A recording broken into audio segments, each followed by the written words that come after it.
Hello students, learn with Javed YouTube চ্যানেলে সকলকে স্বাগত জানাই। আশা করি প্রত্যেকে ভালো আছো এবং সুস্থ আছো। তো ইতিমধ্যে মধ্যশিক্ষা পর্ষদ থেকে ক্লাস 11-এর সেমিস্টার 1-এর রুটিন কিন্তু দিয়ে দিয়েছে।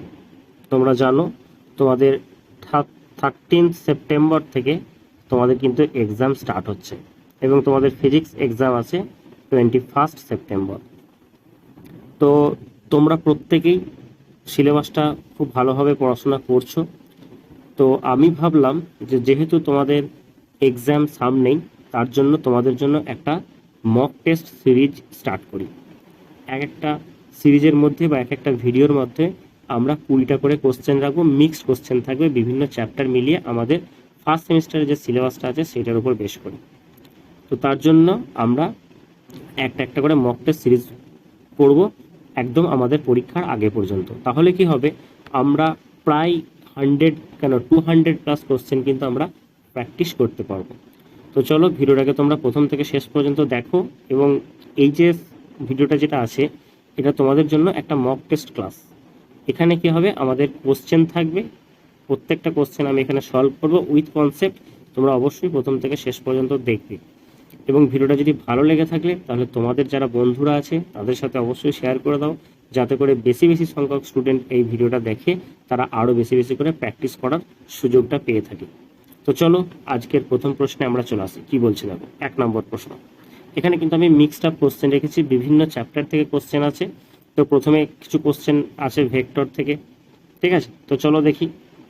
আজকে কিন্তু আমাদের এটা মক টেস্ট নাম্বার 1। এরকমভাবে আমরা আমাদের পরীক্ষার আগে পর্যন্ত টোটাল 10টা মক টেস্ট কমপ্লিট করব, ঠিক আছে? তো চলো দেখা যাক। প্রথমে কি বলেছে যে ন্যূনতম কতগুলি অসমান একতলীয় ভেক্টর যোগফল 0 হবে। মানে মিনিমাম কতগুলো ভেক্টর যারা থাকবে তারা হচ্ছে অসমান এবং তারা হচ্ছে একতলীয়, মানে হচ্ছে কোপ্লেনার, তাদের মিনিমাম কতগুলো হতে হবে। দেখো এখন তোমরা একটা জিনিস পড়েছো, দেখবে তোমরা ট্রায়াঙ্গেল ল পড়েছো, তাই না? তো ট্রায়াঙ্গেল লটাকে আমি একটু তোমাদেরকে বোঝানোর চেষ্টা করি। দেখো এখানে একটা জিনিস ভালো করে লক্ষ্য করে দেখো, ধরো এটা হচ্ছে একটা ট্রায়াঙ্গেল। তো একটা ট্রায়াঙ্গেলের ধরো এটা একটা সাইড হচ্ছে ও, এটা হচ্ছে এ, এটা হচ্ছে বি। ট্রায়াঙ্গেলে কি বলা হচ্ছে যে দুটো কনজিকিউটিভ সাইড, মানে ও এ আর হচ্ছে এ বি, এরা যদি দুটো ভেক্টরের মান ও দিক নির্দেশ করে, তাহলে যে থার্ড সাইডটা যেটা আছে সেটা কি করবে, এদের রেজাল্ট্যান্টটা এক্সপ্রেস করবে। অর্থাৎ এটাকে সি ভেক্টর সমান আমরা কি বলবো, A vector plus B vector. Okay, এখন একটা জিনিস লক্ষ্য করে দেখো তো, যে আমরা এটাকে এইভাবে লিখতে পারি তো, যে O A vector plus A B vector, এটা সমানই হচ্ছে কি হবে, ও বি ভেক্টর হবে। তাহলে এক কাজ করো, তুমি এদিকে নিয়ে চলে এসো। তাহলে O A vector plus A B vector, এখন এটা যদি এদিকে আসে তাহলে কি হচ্ছে মাইনাস ও বি ভেক্টর। তাহলে মাইনাসটাকে আমি চেঞ্জ করার জন্য আমি প্লাস বি ও ভেক্টর বলতে পারি। দ্যাট ইজ ইকুয়াল টু কত হবে, 0 হবে। তাহলে দেখো এরা তিনটে কি হচ্ছে কোপ্লেনার, একই প্লেনে আছে, একটা দুটো তিনটে এবং তিনটে ভেক্টরই কিন্তু আলাদা। তাহলে মিনিমাম কতগুলো ভেক্টর থাকলে তাদের যোগফলটা 0 হবে, সেটা হচ্ছে 3টে। তো অপশন 3 আমার এটা কারেক্ট অ্যান্সার। ওকে, আশা করি এই কোশ্চেনটা তোমরা বুঝতে পেরেছো। এখানে কিন্তু কোশ্চেনটাতে বলেছে মিনিমাম, দেখো ন্যূনতম কথাটা এখানে লেখা আছে না, তার মানে মিনিমাম কতগুলো ভেক্টর হলে তবে কিন্তু এটা হবে। তো সেটার জন্য আমরা এটা আনসারটা অপশন বিতে যাব। ওকে, তারপরে প্রশ্নটা চলে আসি। তারপরের প্রশ্নটা কি বলেছে দেখো, তারপরে কোশ্চেনটা বলেছে যে দুটি ভেক্টরের অন্তর্বর্তী কোণের মান বৃদ্ধি পেলে ভেক্টর দুটির লব্ধির মান কি হবে। দেখো আমরা রেজাল্টেন্টের যে ফর্মুলাটা সেটা কি জানি, সি স্কোয়ার সমান হচ্ছে A square plus B square plus 2ab cos theta, এটা আমরা জানি। এখন দেখো একটা জিনিস লক্ষ্য করে দেখো তো, যে cos থিটার মানটা ম্যাক্সিমাম কখন হয়, যখন cos 0 হয়। তাহলে cos 0 মানটা হচ্ছে 1। আর মিনিমাম কখন হয় না, যখন cos 90 হয়। তাহলে cos 90 ভ্যালুটা হচ্ছে কত, 0। তাহলে এখান থেকে একটা জিনিস কনফার্ম হলাম, যে কসের যে ভ্যালুটা অর্থাৎ থিটার যে ভ্যালুটা, এই থিটার ভ্যালুটা যদি বাড়ে তাহলে cos থিটার ভ্যালুটা কিন্তু কমে। তাহলে cos থিটা ভ্যালুটা কমছে মানে কি এই টোটাল রেজাল্ট্যান্টটা কমবে। তাহলে এখানে বলেছে যে এদের যে অন্তর্বর্তী কোণ মাঝের কোণ অর্থাৎ থিটাটা যখন বৃদ্ধি পাচ্ছে তাহলে ভেক্টর দুটির লব্ধির মানটা কি হবে, লব্ধির মানটা হ্রাস পাবে, মানে হচ্ছে কমবে। তাহলে অপশন বিতে আমরা যাব, option B is the right answer. ঠিক আছে, দেখো প্রথমে কমবে তারপর বাড়বে এরকম কোনো কেসই নেই এখানেতে। তার কারণ হচ্ছে দেখো এখানে আমরা দেখতে পাচ্ছি থিটাটা যদি বৃদ্ধি পায় তাহলে কস থিটাটা কি হচ্ছে, হ্রাস পাবে, সেক্ষেত্রে আমরা বলবো এখানে মানটা কমবে। চলো তারপরে প্রশ্নে চলে আসি, কোশ্চেন নাম্বার 3। কোশ্চেন নাম্বার 3 কি বলছে দেখো, কোশ্চেন নাম্বার 3 বলছে সরণ ভেক্টরের মানের 4টি জোড়া দেওয়া আছে। ঠিক আছে, ডিসপ্লেসমেন্ট ভেক্টর দিয়ে দিয়েছে কটা, 4টে জোড়া দিয়ে দিয়েছে। কোন জোড়ার সরণ ভেক্টরগুলির লব্ধির মান 3 সেন্টিমিটার হবে না। ঠিক আছে, এখানে বলেছে 3 সেন্টিমিটার হবে না। বেশ, এখন একটা জিনিস লক্ষ্য করে দেখো যে আমরা যদি দুটো এই যে রেজাল্টেন্ট আছে, ঠিক আছে, এখান থেকে আমরা একটা জিনিস বলতে পারি যে ধরো এই যে সিটা যেটা, এটা যদি রেজাল্টেন্ট ভেক্টর বলি, সিটার ম্যাক্সিমাম মানটা কত হচ্ছে, এটা ম্যাক্সিমাম মানে আমরা তখন সেটা কি হচ্ছে এই ভেক্টর দুটো সাম করে দেবো, অর্থাৎ এ প্লাস বি। ঠিক আছে, আমি এখন শুধুমাত্র ম্যাগনিটিউডগুলো নিচ্ছি বলে আমি ভেক্টরের সাইন আমি দিচ্ছি না। আর একটা দেখো মিনিমাম মানটা কখন হবে, তখন যখন ভেক্টর দুটো অপোজিট হবে, তার মানে এ মাইনাস বি এটা আসছে। তাহলে এখন এখানে 4টে পেয়ার আছে, 4টে পেয়ারের মধ্যে 3 হবে না কোনটা আমরা একটু দেখি যাদের রেজাল্টেন্টটা। ঠিক আছে, দেখো এটা যদি আমরা মাইনাস করি 4 মাইনাস 1 মানে 3, এটা কিন্তু হচ্ছে, তাহলে এটা হবে। তারপরে দেখো 5 মাইনাস 2 করো, এটাও কিন্তু হচ্ছে। দেখো এটাও তো রেজাল্টেন্ট, আবার এটাও রেজাল্ট, যখন অপোজিট হবে তখন রেজাল্ট হবে এটা, আর যখন সেম ডাইরেকশনে থাকবে তখন সেটা রেজাল্ট হচ্ছে এটা। তাহলে দুটোই কিন্তু হবে, সবসময় যে আমরা অ্যাড করবো তা নয়। আবার এইটা দেখো 4 আর 7 মানে এটাও কিন্তু হবে, 3 আসবে। তাহলে আমরা দেখতে পাচ্ছি এটা 3 আসছে, এটা 3 আসছে, আর এটাও 3 আসছে। তাহলে আসছে না কোনটা, দেখো অপশন বিটা দেখো আসছে না। তাহলে আমার আনসারটা কি হবে, আমার আনসারটা হচ্ছে অপশন বি। এখানে বলেছে কোন পেয়ারটার সরণ ভেক্টরগুলির লব্ধির মান 3 সেন্টিমিটার হবে না। সো অপশন বি হয়ে গেল এটা আমাদের কারেক্ট অ্যান্সার। কারণ দেখো এটা তুমি অ্যাড করো বা সাবস্ট্রাক্ট করো যাই করো না কেন, যোগগুলো হচ্ছে 11 আর বিয়োগগুলো হচ্ছে কত 9, তাহলে সেক্ষেত্রে এটা হচ্ছে না। তাহলে আমাদের এই কোশ্চেনটা কারেক্ট অ্যান্সার কি, কারেক্ট অ্যান্সার হচ্ছে অপশন বি। তারপরে চলে আসি, দেখো কোশ্চেন নাম্বার 4 কি বলছে দেখো, কোশ্চেন নাম্বার 4 বলছে কোনো একটি ভেক্টরকে 2 বা ততোধিক ভেক্টরে বিভাজিত করা হবে যদি ভেক্টরগুলি পরস্পর সমান্তরাল হয় এবং তাদের লব্ধি মূল ভেক্টরটি হয়। এরা বলেছে পরস্পর লম্ব হয়, তাদের লব্ধি মূল ভেক্টরটি হয়, এমন হয় যাতে তাদের লব্ধি মূল ভেক্টরটি হয়। দেখো এখন নর্মালি একটা ভেক্টর আছে, সেটাকে আমরা দুটো কম্পোনেন্টে ভাগ করছি। ঠিক আছে, তাহলে আমি ধরো মনে করো এরকম একটা আছে, ধরো এফ হচ্ছে একটা ভেক্টর আছে, এই ভেক্টরটাকে আমি দুটো কম্পোনেন্টে ভাগছি। একটা ধরো আমি ভাবছি এফ কস থিটা, আর একটা আমরা ভাবছি এফ সাইন থিটা। এখন আমরা যদি এইটাকে দুটো কম্পোনেন্টে এরকমভাবে ভাবি, তাহলে এখানে কি এই কম্পোনেন্টগুলোর কি কোনো কন্ডিশন থাকবে যে এরা সমান্তরাল হবে বা তোমার মানে লম্ব হবে, এরকম কি কোনো জায়গায় কোনো কন্ডিশন কি আমরা বলতে পারি? তাহলে সেক্ষেত্রে নর্মালি কি হওয়া উচিত যে এটাকে এমনভাবে ডিভাইড করা হবে যাতে এদের যে রেজাল্টেন্ট যে ভেক্টরগুলো আছে সেই রেজাল্টেন্ট ভেক্টরগুলোকে যদি আমরা যোগ করি, অর্থাৎ এদের এই ভেক্টর দুটোকে আমরা যোগ করলে এই ভেক্টরটা পাবো, মানে এই দুটো ভেক্টরের রেজাল্ট্যান্টটাই হবে তোমার কি লব্ধিটাই হবে এই ভেক্টরটা। তাহলে নর্মালি অপশন সি হবে এটা কারেক্ট অ্যান্সার, যে এমন হবে যাতে করে তাদের লব্ধিটা মূল ভেক্টরটাই হবে। ঠিক আছে, বেশ, তারপরে চলে আসি 5 কোশ্চেনটা দেখো কি বলেছে। বলেছে যদি এ ক্রস বি সমান 0 ভেক্টর এবং বি ক্রস সি সমান 0 ভেক্টর, যেটা নাল ভেক্টর বা শূন্য ভেক্টর বলছি, তবে এ ক্রস সিটা কি হবে। এখন দেখো আমরা জানি কি যে দুটো ভেক্টরের ক্রস প্রোডাক্ট এ ক্রস বি এটা যদি 0 হয় বা 0 ভেক্টর যাই বলো না কেন, তাহলে আমরা কি বলতে পারি যে এই এ ভেক্টরটা আর বি ভেক্টরটা হচ্ছে এরা কি হবে, প্যারালাল হবে। তোমাদের মাথার মধ্যে আসতে পারে যে কি ব্যাপার হঠাৎ করে এ ক্রস বি সমান 0 হলে এ বি প্যারালাল কি করে হচ্ছে। দেখো এ ক্রস বি মানে কি, এটা মানে হচ্ছে এ বি সাইন থিটা।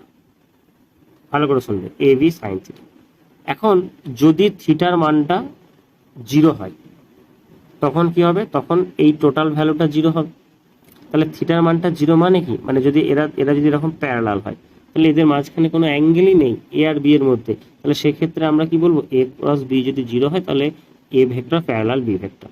আবার দেখো, যদি আমরা B vector cross C vector এটা সমানও যদি আমরা 0 বলে থাকি, তার মানে বি ভেক্টরটা প্যারালাল হবে সি ভেক্টর।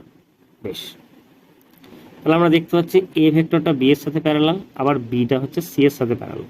তাহলে ডেফিনেটলি আমরা বলতে পারি যে এ ভেক্টরটা সি ভেক্টরের সাথে প্যারালাল হবে। তার মানে আমরা বলতে পারি যে A vector parallel C vector. তাহলে যদি এ ভেক্টরটা সি ভেক্টরের সাথে প্যারালাল হয়, তাহলে এ ক্রস সিটা কি হবে, এ ক্রস সিটা শূন্য ভেক্টর হবে, তাই না? এটা কিন্তু এখানে কিন্তু ভালো করে খেয়াল করবে, দেখো এখানে কিন্তু আমি এগুলোকে ভেক্টর নিয়ে কথা বলছি। দেখো এটা 0 ভেক্টর, এটা 0 ভেক্টর কিন্তু, ঠিক আছে, নাল ভেক্টর যেটা বলছে, এখানে কিন্তু শূন্য আছে, আবার শূন্য ভেক্টরও আছে। তাহলে আমরা অপশনটা কোনটাতে যাব, আমরা অপশন যাব অপশন এ তে, শূন্য ভেক্টর। দেখো এই ধরনের কিছু ট্রিকি এমসিকিউ অপশন কিন্তু তোমাদের এক্সামে ডেফিনেটলি থাকবে। আমি তোমাদেরকে বলছি প্রত্যেকটা সেটে আমরা 20টা করে কোশ্চেন রাখবো। এক্সামের আগে পর্যন্ত আমরা টোটাল 10টা সেট কমপ্লিট করব। তাহলে 10টা সেট যদি আমরা কমপ্লিট করি, তাহলে আমরা 200+ কোশ্চেন এবং উইথ কনসেপ্ট আমরা কিন্তু কমপ্লিট করতে পারবো। ঠিক আছে, তো তোমরা যারা আমার চ্যানেলে নতুন আছো, আজকে হয়তো ভিডিওটা প্রথম দেখছো, তারা অবশ্যই চ্যানেলটি সাবস্ক্রাইব করে নাও। কারণ এই যে চ্যানেলটি আছে, তোমরা চাইলে একবার প্লেলিস্টে গিয়ে দেখো, সেখানে তোমাদের ক্লাস 11-এর সেমিস্টারে অনেক ক্লাস, কনসেপ্টের ক্লাস আমরা করিয়েছি। এই চ্যানেলে মেনলি ফিজিক্স এবং কেমিস্ট্রির ক্লাস কিন্তু এখানে হয়ে থাকে। চলো দেখো কোশ্চেন নাম্বার 6 কি বলছে। দেখো কোশ্চেন নাম্বার 6 বলছে A cross B and A plus B এর অন্তর্বর্তী কোণের মান কত হবে। দেখো আমরা কি করব, এটা ডট প্রোডাক্ট করব। দেখো A cross B dot A vector plus B vector, ঠিক আছে। তাহলে এটাকে আমি এরকম লিখতে পারি, দেখো A dot A cross B লিখতে পারি, plus B dot A cross B, এটাও লিখতে পারি, কোনো অসুবিধা নেই। এর পরের যে লাইনটা লিখছি, এই লাইনটা একটু ভালো করে দেবো। দেখো এখনো পর্যন্ত ভেক্টর থেকে যতগুলো কোশ্চেন করলাম, প্রথম 5টা কোশ্চেন কিন্তু ইজি, এই কোশ্চেনটা কিন্তু লিটল ট্রিকি। এই কোশ্চেনটা ভালো করে শোনো। এখন দেখো আমি এটাকে এরকম লিখতে পারিনি, দেখো তো এটা সমান আমরা বলছি বি ডট এ ক্রস এ বলছি, এটা আমরা লিখতে পারি আশা করি, প্লাস এটাকে আমরা লিখছি এরকম ভাবে A dot B cross B, এটাকে এরকম লিখলাম। তাহলে দেখো এ ক্রস এ মানে কি 0, আর বি ক্রস বি মানে কি 0। তাহলে এদের যে ডট প্রোডাক্ট আছে, ডট প্রোডাক্টটা যদি 0 হয়, আমরা একটু আগেই বললাম যে এ ডট বি সমান যদি 0 হয়, তাহলে এ ভেক্টর আর বি ভেক্টর কি হবে, পারপেন্ডিকুলার হবে। তাহলে আনসারটা কি হবে, অপশন বি হবে এটা কারেক্ট অ্যান্সার। ওকে, আশা করি এই কোশ্চেনটা বুঝতে পেরেছো। তারপরটা চলে আসে, দেখো এ ভেক্টর বি ভেক্টর এবং সি ভেক্টর, আচ্ছা তিনটি ভেক্টর এ কমা বি ও সি এরূপ যে এ ডট বি হচ্ছে 0, এ ডট সি হচ্ছে 0। তার মানে কি, তার মানে হচ্ছে এ ভেক্টরটা বি এর সাথে পারপেন্ডিকুলার আছে, আবার দেখো এ ভেক্টরটা সি এর ভেক্টরের সাথে পারপেন্ডিকুলার আছে। তার মানে আমরা বলতে পারছি যে এ ভেক্টরটা সে বি ও সি এই উভয়ের সঙ্গে কি হচ্ছে, লম্ব আছে। তার মানে আমরা এটা বলতে পারি যে বি ক্রস সি, এই বি ক্রস সি এই যে ভেক্টরটা আছে, এই ভেক্টরটা হচ্ছে তোমার বি ও সি উভয়ের সাথে লম্ব হবে, তাই না? তার মানে উভয়ের সঙ্গে যদি বি আর সি এর সাথে যদি বি ক্রস সিটা যদি লম্ব হয়, তাহলে ডেফিনেটলি এ যে ভেক্টরটা আছে, এই ভেক্টরটা সমান্তরাল ভেক্টর কোনটা হবে, সেটা হচ্ছে বি ক্রস সি হবে। সো অপশন সি হবে এটা কারেক্ট অ্যান্সার। আশা করি এই কোশ্চেনটা তোমরা প্রত্যেকে বুঝতে পেরেছো। চলো তারপরে প্রশ্নে চলে আসি। চলো এরপর আমরা চলে আসছি কোশ্চেন নাম্বার 8। কোশ্চেন নাম্বার 8-এ কি বলা হচ্ছে আমরা দেখি। দেখো কি বলেছে, বলেছে একটি 10 কেজি ভরের বস্তুকে স্থির দ্রুতিতে একটি মেঝের উপর দিয়ে 5 মিটার টানা হলো। গতীয় ঘর্ষণ গুণাঙ্ক 0.2 হলে প্রয়োজনীয় অনুভূমিক বলটা কত হবে? দেখো, যেহেতু বস্তুটাকে স্থির দ্রুতিতে গতিশীল, অর্থাৎ একটা কনস্ট্যান্ট স্পিড আছে, তার মানে আমি যে ফোর্সটা দিচ্ছি সেই ফোর্সটা কেবলমাত্র তার যে ফ্রিকশনটা আছে সেই ফ্রিকশনটাকে ব্যালেন্স করছে, অর্থাৎ নিট ফোর্সটা অ্যাকচুয়ালি জিরো। তাহলে সেক্ষেত্রে আমরা বলতে পারি এফ ইজুকাল টু কি বলবো আমরা, হচ্ছে মিউ এম জি, এটা বলবো, বা F minus mu m g সমান জিরো। ঠিক আছে, তাহলে দেখো এখানে আমাকে মিউ এর মানটা দিয়েছে কত, 0.2 দিয়েছে, এম এর মানটা 10 দিয়েছে, আর জি এর মানটা আমি এখানে জি হিসাবে লিখছি কারণ এটা আমাকে কেজিএফ এ অ্যান্সার আছে। তাহলে 0.2 ইন্টু 10 মানে হচ্ছে 2 কেজিএফ। 2 কেজিএফ আছে দেখো অপশন এ তে আছে, so option A is the right answer. Okay, তারপরে প্রশ্ন চলে আসে। দেখো আমি তোমাদের এই ক্লাসের শুরুতেই বলেছিলাম যে এই ক্লাসটা কমপ্লিট একটা রিভিশন ক্লাস এবং এটা হচ্ছে একটা মক টেস্ট সিরিজ। এখানে আমরা টোটাল 20টা কোশ্চেন করব। এইরকমভাবে আমরা আমাদের ফাইনাল পরীক্ষার আগে টোটাল 10টা মক টেস্ট কোশ্চেন আমরা প্র্যাকটিস করব, যেখানে 10 ইন্টু 20 মানে হচ্ছে 200টা কোশ্চেন আমরা প্র্যাকটিস করব আমাদের পরীক্ষার আগে। আমরা জানি আমাদের পরীক্ষার ডেট কিন্তু ঘোষণা করে দিয়েছে ইতিমধ্যে মধ্যশিক্ষা পর্ষদ, সেটা হচ্ছে আমাদের সেপ্টেম্বরের 13 তারিখ থেকে আমাদের পরীক্ষা স্টার্ট হয়ে যাচ্ছে। ফিজিক্স পরীক্ষা আছে 21 সেপ্টেম্বর। তো চলো তারপরে চলে আসি। একটি অমসৃণ অনুভূমিক তলের উপর দিয়ে 14 মিটার পার সেকেন্ড বেগে গতিশীল একটি বস্তু 50 মিটার দূরত্ব অতিক্রম করে স্থির হলো। বস্তু ও তলের মধ্যে ঘর্ষণ গুণাঙ্ক কত হবে? দেখো, এটা একটা ডিরেক্ট ফর্মুলা আছে যে ঘর্ষণ গুণাঙ্ক মিউ সমান আমরা বলবো কি, যে ভি স্কোয়ার বাই 2GS। এই ফর্মুলাটা অ্যাপ্লাই করছি। তাহলে ভি স্কোয়ার মানে কত, 14 ইন্টু 14 বললাম এটাকে, আর এটা হচ্ছে 2, জি এর মানটা হচ্ছে 9.8, এটা 9.8, আর এটা হচ্ছে তোমার 50। আমি কি করছি দেখো, এই পয়েন্টটা তুলে দিচ্ছি, মানে এই জিরোটা কেটে যাচ্ছে। তাহলে দেখো কত আসছে, দেখো এটা 14.7 হলো এটা। ঠিক আছে, এটা হচ্ছে 7.2 হলো, তারপর এই 2 আছে, তাহলে 1/5, 1/5 মানে হচ্ছে 0.2। 0.2 আছে কোথায়, অপশন এ তে আছে, so option A is the right answer. তাহলে আমাকে এই অঙ্কটা যদি আমাকে করতে হয় তাহলে আমাকে অবশ্যই এই যে ফর্মুলাটা আছে মিউ সমান হচ্ছে ভি স্কোয়ার বাই 2GS, এটা আমাকে কিন্তু জানতে হবে। ওকে, তারপরে প্রশ্নটা চলে আসে। কোশ্চেন নাম্বার 10 কি বলছে দেখো, কোশ্চেন নাম্বার 10 বলছে বরফের উপর 6 মিটার পার সেকেন্ড থেকে গতিশীল একটি 2 কেজি ভরের মার্বেল ব্লক ঘর্ষণের দরুন 10 সেকেন্ডে স্থির হলো, তাহলে ঘর্ষণ গুণাঙ্ক কত হবে? এক্ষেত্রে কি হচ্ছে বলতো, এখানেও আমরা দেখতে পাচ্ছি যে এম ইন্টু এ এটা সমানই হচ্ছে তোমার মিউ এম জি। তাহলে দেখো এই এম এম কাটছো, তাহলে এ সমান পেয়ে যাচ্ছ কি মিউ ইন্টু জি। তাহলে এখান থেকে তোমাকে মিউ সমান পেয়ে যাচ্ছ কি না এ বাই জি, এটা তুমি পাচ্ছ মিউ। এখন একটা জিনিস লক্ষ্য করে দেখো, আমাকে আগে এর মানটা বের করতে হবে, এটা কি, তাহলে এটা আমরা পাবো কিভাবে, v is equal to u minus at. Final velocity কি জিরো, দেখো এখানে বলেছে স্থির হচ্ছে, তো এটা জিরো, তাহলে ইউটা কত, ইউটা হচ্ছে 6। তাহলে এখান থেকে আমরা এ সমান পেয়ে যাচ্ছি, সেটা হচ্ছে 6/10 টি এর মানটা। তাহলে জিটাও 10, তাহলে 6/100, 6/100 মানে হচ্ছে 0.06। Option D is the right answer. তারপরের প্রশ্নটা চলে আসে। কোশ্চেন নাম্বার 11 কি বলছে দেখো, কোশ্চেন নাম্বার 11 বলছে যে লম্ব প্রতিক্রিয়া দরুন লম্ব প্রতিক্রিয়া দ্বিগুণ করলে দুটি তলের মধ্যে ঘর্ষণ গুণাঙ্কের মানের কি পরিবর্তন হবে?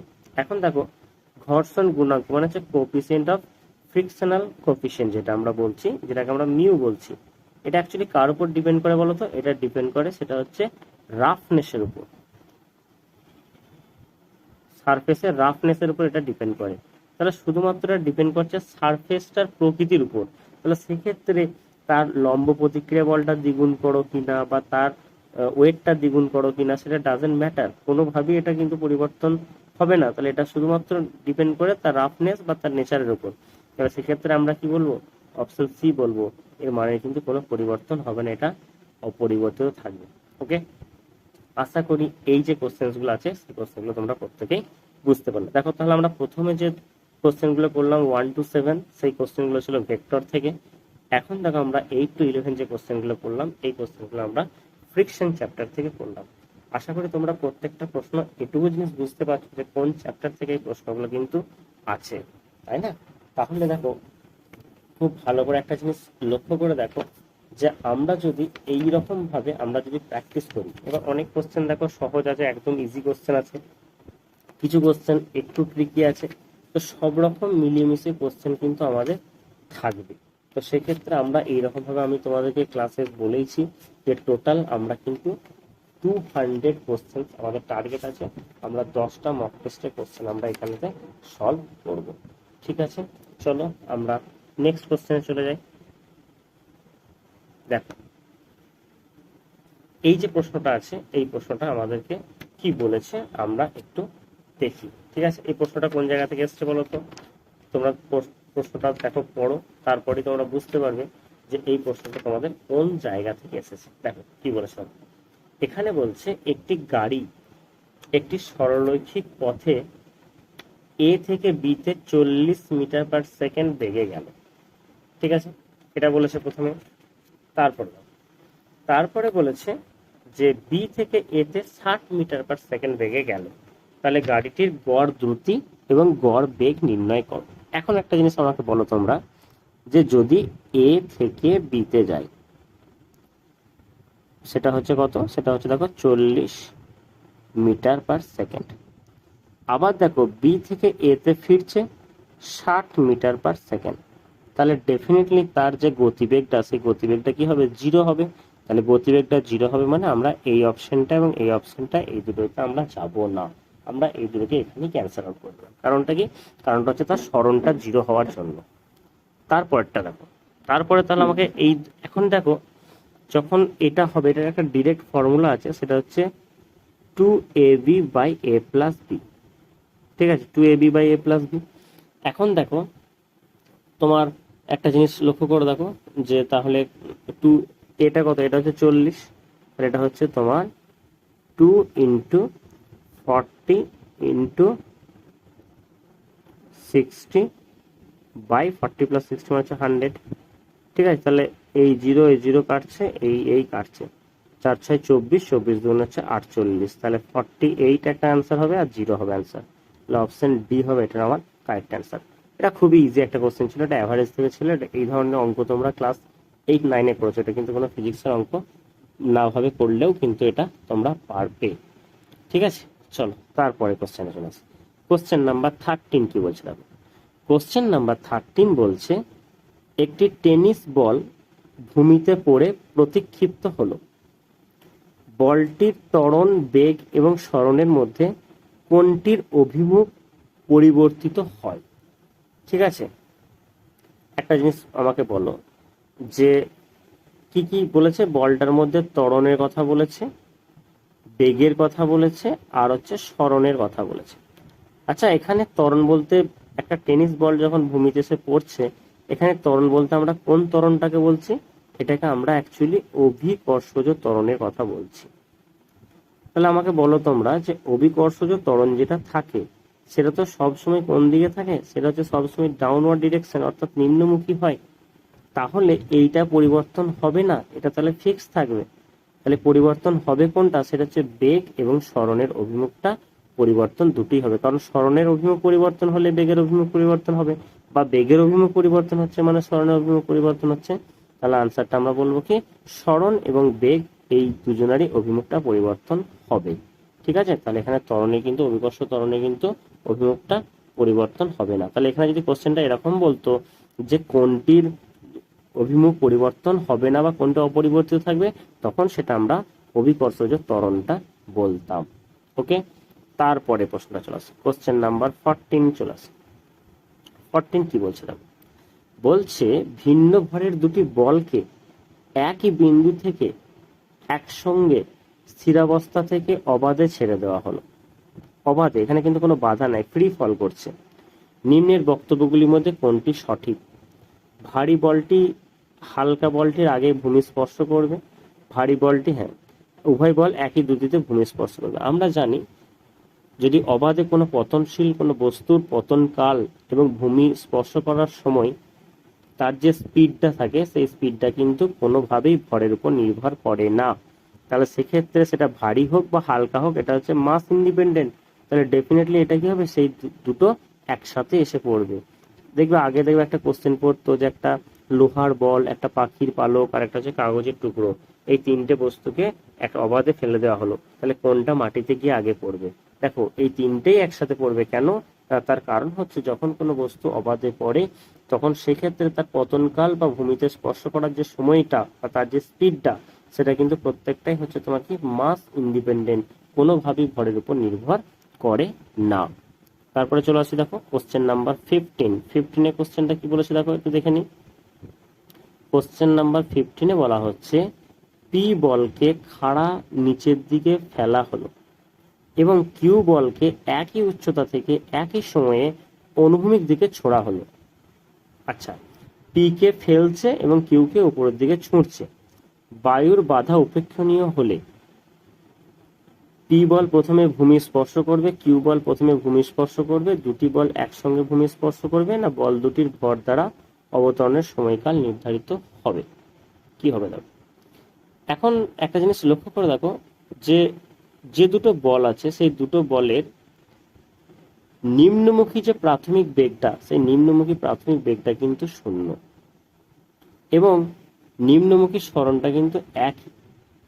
তাহলে তারা একই হাইট থেকে আসছে, মানে কি তাদের সরণটা একই এবং তাদের নিম্নমুখী প্রাথমিক বেগটাও কি, বেগটা হচ্ছে 0। তাহলে বেগ প্রাথমিক নিম্নমুখী প্রাথমিক বেগটা 0, তাদের সরণটাও একই, মানে তারা একই হাইট বা একই জায়গাটা কভার করবে। তাহলে ডেফিনেটলি তাদের যে পতন কালটা, তারা কি হবে, তাদের পতন কালটা একই হবে। তাহলে পতন কালটা একই হলে কি হবে, দুটি বল একসঙ্গে ভূমি স্পর্শ করবে। তাহলে অপশন সি হবে এটার কারেক্ট অ্যান্সার, তাই না? কারণ এটাও কিন্তু কি হচ্ছে, এখানেও কিন্তু তোমার মাস ইন্ডিপেন্ডেন্ট ফ্যাক্টরটা আসছে। বেশ, তারপরে চলে আসি কোশ্চেন নাম্বার 16 কি বলছে দেখো। বলছে উলম্বভাবে উপরের দিকে ছোড়া কোনো বস্তুর বেগ সময় লেখো একটি। কি হবে তোমার, উপবৃত্ত, অধিবৃত্ত, পরাবৃত্ত, না সরল রেখা? এখন একটা জিনিস লক্ষ্য করো দেখো যে এখানে যে আসবে, যেটা আস্তে আস্তে ছুঁড়ছে যখন, তারপর যখন সে বস্তুটা বেগ সময় লেখচিত্র, যেটা অ্যাকচুয়ালি বেগটা তো কমছে, এখানে তোমার মন্দন হচ্ছে, মানে রিটার্ডেশন হচ্ছে, এবং এটা কিন্তু সমমন্দন হচ্ছে। তাহলে সমমন্দন গতিশীল যদি হয় তাহলে সেক্ষেত্রে তার যে লেখচিত্রটা হবে, সেই লেখচিত্রটা কি হবে, বেগ সময় লেখচিত্রটা হবে সরল রৈখিক। অপশন ডি হবে এটার আমার কারেক্ট অ্যান্সার। তাহলে এটা আমরা বলবো সরল রৈখিক। আশা করি এই প্রশ্নটার উত্তরও তোমরা প্রত্যেকেই দিতে পেরেছো। দেখো এই যে 16টা কোশ্চেন তোমরা করলে, এই 16টা কোশ্চেনের মধ্যে কার কটা কোশ্চেন ঠিক হয়েছে তোমরা একবার অবশ্যই কমেন্ট করে জানাও। তারপরে বাকি কোশ্চেনগুলো একবার মিলিয়ে নাও, দিয়ে দেখো এই 20টা প্রশ্নের মধ্যে তোমরা কতগুলো প্রশ্ন পারছো। এরপরের যে 4টে প্রশ্ন আছে, এই প্রশ্নগুলো কিন্তু আমরা আমাদের প্রথম যে চ্যাপ্টার আছে সেই চ্যাপ্টার থেকে আমরা এখানে নিয়েছি। দেখো কি বলেছে। বলেছে নিচের দেওয়া ভৌত রাশি জোড়াগুলির মধ্যে কোন জোড়াটির ভৌত রাশিদ্বয়ের মাত্রা পৃথক, মানে কাদের মাত্রাটা আলাদা? ঠিক আছে, দেখো প্ল্যাঙ্ক কনস্ট্যান্ট এবং কৌণিক ভরবেগ, এদের দুজনেরই মাত্রা কিন্তু একই। বলের ঘাত এবং রৈখিক ভরবেগ, এদেরও মাত্রা একই। জড়তা ভ্রামক এবং বলের ভ্রামকের মাত্রা কিন্তু একটু আলাদা। কারণ দেখো বলের ভ্রামক, তার মাত্রাটা কি হয়, সেই মাত্রাটা হচ্ছে কি বল ইন্টু দূরত্ব, তার মানে M L square T to the power -2, এটা হচ্ছে তোমার বলের ভ্রামকের মাত্রা। আর এখানে দেখো জড়তা ভ্রামকের মাত্রাটা হচ্ছে এম ইন্টু এল স্কোয়ার। তাহলে এই দুটো জিনিস কিন্তু আলাদা। সেক্ষেত্রে আমরা কোনটা বলবো, এখানে পৃথকটা চেয়েছে, option C is the right answer. কারণ শক্তি আর টর্ক কিন্তু একই, বলের ঘাত রৈখিক ভরবেগ একই, প্ল্যাঙ্ক ধ্রুবক এবং কৌণিক ভরবেগ দুটোই হচ্ছে একই। ওকে, তাহলে এটা আনসারটা হচ্ছে কি অপশন সি। তারপরে প্রশ্নে চলে আসছি, কোশ্চেন নাম্বার 18। নিম্নের কোন জোটটির মাত্রা একই? দেখো হয় একই নয়, পৃথক, অথবা একই। এই কোশ্চেন তোমরা জেনে নাও, একটা তোমাদের এখানে পড়বে। এখন দেখো এখন এখানে কি রয়েছে, দেখো টর্ক এবং কার্য রয়েছে। প্রথমেই দেখতে হচ্ছে টর্ক মানে কি। টর্ক মানে হচ্ছে তোমার force into distance, F into D. তাহলে এটা মানে কি M L square T to the power -2, তাহলে টর্ক হয়ে গেল এটা। আবার দেখো ওয়ার্ক, ওয়ার্ক মানে কি, ওয়ার্ক মানেও হচ্ছে তোমার ফোর্স ইন্টু ডিস্টেন্স, তাহলে এটাও হয়ে যাবে তোমার M L square T to the power -2। তাহলে প্রথমে আমরা যখন পেয়ে গেলাম তাহলে এটাকে মেরে দিলাম, ব্যাস হয়ে গেল। পীড়ন শক্তি, এটা তো আমরা উত্তর পেয়ে গেছি, বল কার্য তো কখনোই নয়, বল পীড়ন কখনোই নয়, বেশ হয়ে গেল। তাহলে পুরো রইলো তোমার এটা, ঠিক আছে। তারপরের প্রশ্নে চলে আসে। তারপরে প্রশ্নটা বলেছে যে 19-এর প্রশ্নটা বলেছে নিচের কোন জোড়াটি মাত্রা ভিন্ন। আচ্ছা, এই কোশ্চেনটা মানে 17 কোশ্চেন 19-এর কোশ্চেন দেখো একই, বাট এখানে দেখো আলাদা একটু দিয়েছে দেখো। আচ্ছা সরি, এটা তো রিপিটেড কোশ্চেন হয়ে গেছে, হ্যাঁ এই কোশ্চেনটা রিপিট হয়ে গেছে, তাহলে সেক্ষেত্রে আমরা এটাকে আর আলোচনা করছি না, কারণ আমরা স্কিপ করে বেরিয়ে যাচ্ছি। এটা সিলেক্ট হবে জড়তা ভ্রামক এবং হচ্ছে বলের ভ্রামক। আর জড়তা ভ্রামক আই মানে কি, আই মানে হচ্ছে তোমার এম ইন্টু আর স্কোয়ার, তাহলে সেটা মানে হচ্ছে এম ইন্টু এল স্কোয়ার। আর এদিকে তোমার হচ্ছে বলের ভ্রামক টাউ, যেটাকে আমরা বলছি সেটা হচ্ছে আর ইন্টু এফ, তার মানে এটা হচ্ছে ওয়ার্কের সাথে সমান হবে M L square T to the power -2। তো সেক্ষেত্রে আমরা এটাকে, এই দুটো হচ্ছে আলাদা, তাই না? বেশ, এই কোশ্চেনটা অ্যাকচুয়ালি রিপিট হয়ে গেছে।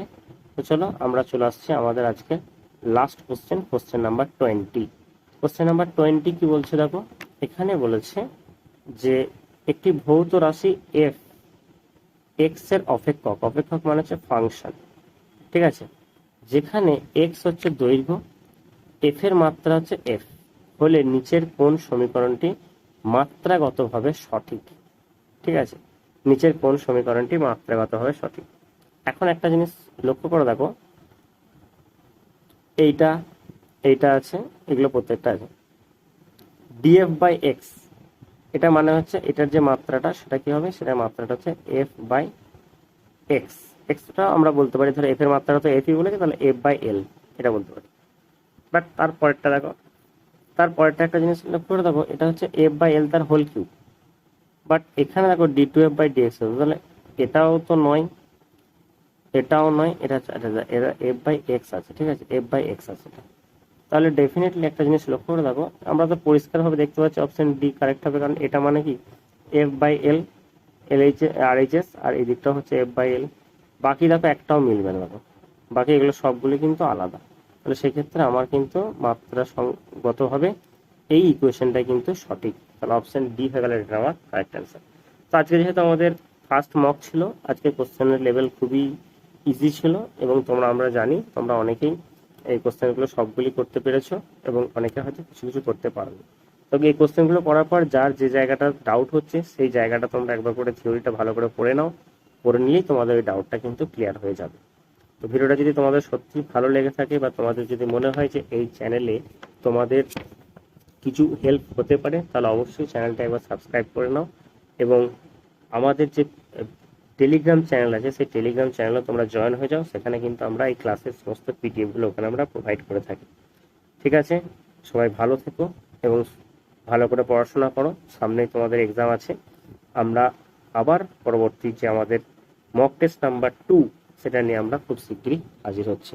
Thank you.